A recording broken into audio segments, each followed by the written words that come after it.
بسم اللہ الرحمن الرحیم۔ السلام علیکم ورحمۃ اللہ وبرکاتہ۔ حضرت ابو موسیٰ رضی اللہ تعالیٰ عنہ روایت فرماتے ہیں کہ نبی کریم صلی اللہ علیہ وآلہ وسلم نے ارشاد فرمایا، میری اور اس دین کی مثال جو اللہ تعالیٰ نے مجھے دے کر بھیجا ہے اس شخص کی سی ہے جو اپنی قوم کے پاس آیا اور کہا، میری قوم، میں نے اپنی آنکھوں سے دشمن کا لشکر دیکھا ہے اور میں ایک سچا ڈرانے والا ہوں،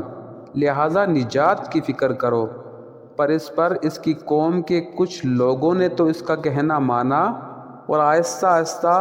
رات میں ہی چل پڑے اور دشمن سے نجات پا لی۔ کچھ لوگوں نے اس کو جھوٹا سمجھا اور صبح تک اپنے گھروں میں دشمن کا لشکر صبح ہوتے ہی ان پر ٹوٹ پڑا اور ان کو تباہ و برباد کر ڈالا۔ یہی مثال اس شخص کی ہے جس نے میری بات مان لی اور میرے لائے ہوئے دین کی پیروی کی، وہ نجات پا گیا، اور یہی مثال اس شخص کی ہے جس نے میری بات نہ مانی اور اس دین کو جھٹلا دیا جس کو میں لے کر آیا ہوں، وہ ہلاک ہو گیا۔ حضرت عبداللہ بن ثابت رضی اللہ تعالیٰ عنہ روایت کرتے ہیں کہ حضرت عمر بن خطاب رضی اللہ تعالیٰ عنہ نبی کریم صلی اللہ علیہ وآلہ وسلم کی خدمت میں حاضر ہوئے اور عرض کیا، یا رسول اللہ صلی اللہ علیہ وآلہ وسلم، میرا اپنے ایک بھائی کے پاس سے گزر ہوا جو کہ قبیلہ بنو قریظہ میں سے ہے، اس نے میرے فائدے کی غرض سے تورات سے کچھ جامع باتیں لکھ کر دی ہیں، اجازت ہو تو آپ کے سامنے پیش کر دوں۔ حضرت عبداللہ رضی اللہ تعالیٰ عنہ فرماتے ہیں کہ نبی کریم صلی اللہ علیہ وآلہ وسلم کے چہرے مبارک کا رنگ بدل گیا۔ میں نے کہا، عمر، کیا آپ رسول اللہ صلی اللہ علیہ وآلہ وسلم کے چہرے مبارک پر غصے کے آثار نہیں دیکھ رہے؟ حضرت عمر رضی اللہ تعالیٰ عنہ کو فوراً اپنی غلطی کا احساس ہوا اور عرض کیا، ہم اللہ تعالیٰ کو رب، اسلام کو دین اور محمد صلی اللہ علیہ وآلہ وسلم کو رسول مان کر راضی ہو چکے ہیں۔ یہ کلمات سن کر آپ صلی اللہ علیہ وآلہ وسلم کے چہرے سے غصے کا اثر ظاہر ہوا اور ارشاد فرمایا، اس ذات کی قسم جس کے قبضے میں محمد صلی اللہ علیہ وآلہ وسلم کی جان ہے، اگر موسیٰ علیہ السلام تم میں موجود ہوتے اور تم مجھے چھوڑ کر ان کی اتباع کرتے تو یقیناً گمراہ ہو جاتے۔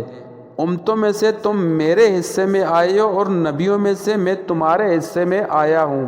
لہٰذا تمہاری کامیابی میری ہی اتباع میں ہے۔ حضرت عبداللہ بن عمر رضی اللہ تعالیٰ عنہ سے روایت ہے کہ رسول اللہ صلی اللہ علیہ وآلہ وسلم نے ارشاد فرمایا، کوئی شخص اس وقت تک کامل ایمان والا نہیں ہو سکتا جب تک اس کی نفسانی چاہتیں اس کے دین کے تابع نہ ہو جائیں جس کو میں لے کر آیا ہوں۔ حضرت انس بن مالک رضی اللہ تعالیٰ عنہ سے روایت ہے کہ رسول اللہ صلی اللہ علیہ وآلہ وسلم نے مجھے ارشاد فرمایا، میرے بیٹے، اگر تم صبح و شام ہر وقت اپنے دل کی یہ کیفیت بنا سکتے ہو کہ تمہارے دل میں کسی کے بارے میں ذرا بھی کھوٹ نہ ہو تو ضرور ایسا کرو۔ پھر آپ صلی اللہ علیہ وآلہ وسلم نے ارشاد فرمایا، میرے بیٹے، یہ بات میری سنت میں سے ہے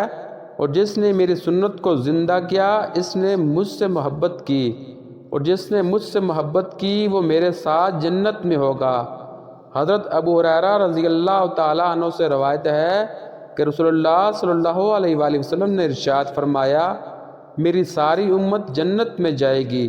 سوائے ان لوگوں کے جو انکار کر دیں۔ صحابہ رضی اللہ تعالیٰ عنہ نے دریافت کیا، یا رسول اللہ، جنت میں جانے سے کون انکار کر سکتا ہے؟ آپ صلی اللہ علیہ وآلہ وسلم نے جواب میں ارشاد فرمایا، جس نے میری اطاعت کی وہ جنت میں داخل ہوا، اور جس نے میری نافرمانی کی اس نے جنت میں جانے سے انکار کر دیا۔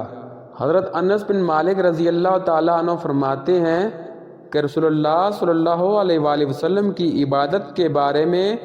پوچھنے کے لیے 3 شخص ازواج مطہرات کے پاس آئے۔ جب ان لوگوں کو رسول اللہ صلی اللہ علیہ وآلہ وسلم کی عبادت کا حال بتایا گیا تو انہوں نے آپ کی عبادت کو تھوڑا سمجھا اور کہا، ہمارا رسول اللہ صلی اللہ علیہ وآلہ وسلم سے کیا مقابلہ؟ اللہ تعالیٰ نے آپ کی اگلی پچھلی لغزشیں اگر ہوں بھی تو معاف فرما دی ہیں۔ ان میں سے ایک نے کہا میں ہمیشہ رات بھر نماز پڑھوں گا، دوسرے نے کہا میں ہمیشہ روزہ رکھا کروں گا اور کبھی ناغہ نہیں ہونے دوں گا، تیسرے نے کہا میں عورتوں سے دور رہوں گا، کبھی نکاح نہیں کروں گا۔ ان میں آپس میں یہ گفتگو ہو رہی تھی کہ رسول اللہ صلی اللہ علیہ وآلہ وسلم تشریف لے آئے اور فرمایا کیا تم لوگوں نے یہ باتیں کہی ہیں؟ غور سے سنو، اللہ تعالیٰ کی قسم میں تم میں سب سے زیادہ اللہ تعالیٰ سے ڈرنے والا ہوں اور تم میں سب سے زیادہ تقوی اختیار کرنے والا ہوں، لیکن میں روزہ رکھتا ہوں اور نہیں بھی رکھتا، نماز پڑھتا ہوں اور سوتا بھی ہوں، عورتوں سے نکاح بھی کرتا ہوں، یہی میرا طریقہ ہے، لہٰذا جس نے میرے طریقے سے اعراض کیا وہ مجھ سے نہیں۔ حضرت ابو ہریرہ رضی اللہ تعالیٰ عنہ نبی کریم صلی اللہ علیہ وآلہ وسلم کا ارشاد نقل فرماتے ہیں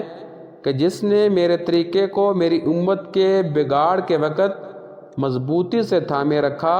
اسے شہید کا ثواب ملے گا۔ حضرت مالک بن انس رحمۃ اللہ علیہ فرماتے ہیں کہ مجھے یہ روایت پہنچی کہ رسول اللہ صلی اللہ علیہ وآلہ وسلم نے ارشاد فرمایا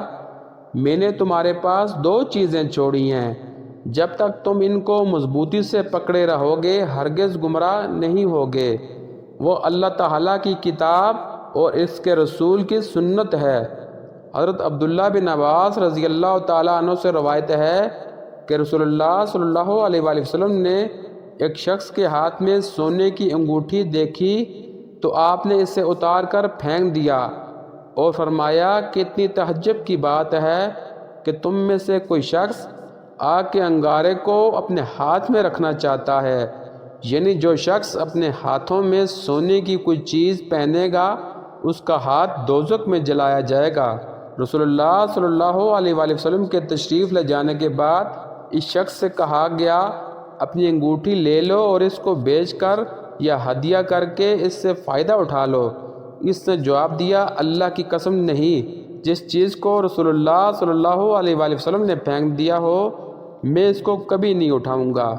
اللہ تعالی ہمیں رسول اللہ صلی اللہ علیہ وآلہ وسلم کی اتباع کرنے کی توفیق عطا فرمائے اور سنت کے مطابق اپنی زندگیاں گزارنے کی توفیق عطا فرمائے۔ حوالے ساتھ میں دیے گئے ہیں، ویڈیو اچھی لگے تو لائک کر دیں، چینل کو سبسکرائب کر دیں اور ساتھ میں لگا بیل آئیکن کا بٹن دبا دیں۔ جزاک اللہ۔